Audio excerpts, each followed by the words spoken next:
The message of Christmas is love, and the fruit of love is peace. At ano ang larawan ng tunay na kapayapaan?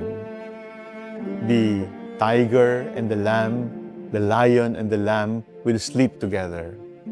The cobra and the baby will sleep together. The bear and the cub will sleep together. At hindi lamang yon, ang magiging tagapag-alaga ng mababangis na hayop at ng sanggol ay isang paslit na bata na nagtuturo sa atin ng kahalagahan ng pagtataguyod at pag-aalaga ng kapayapaan. Subalit ang tunay na kapayapaan ay hindi lamang doon sa pamamagitan ng kawalan ng kaguluhan, sapagkat ang tunay na kapayapaan ay mayroon ding panawagan na magbago ng ating buhay. The gospel, by its very nature, is confrontational. And we should not be a church of cheap graces. We should offer consolation. We should offer graces. We should offer mercy. But conversion is necessary. Metanoia is necessary. A change of heart is necessary.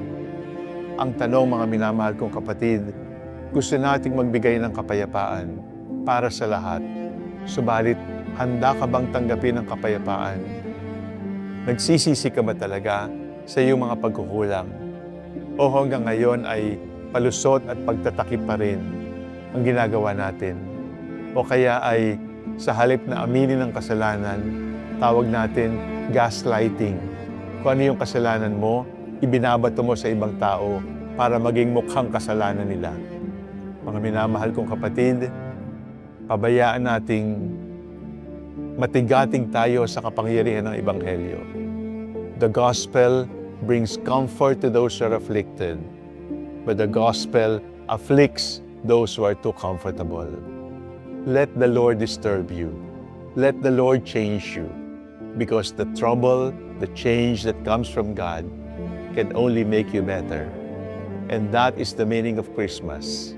Jesus changed us to make us like Him.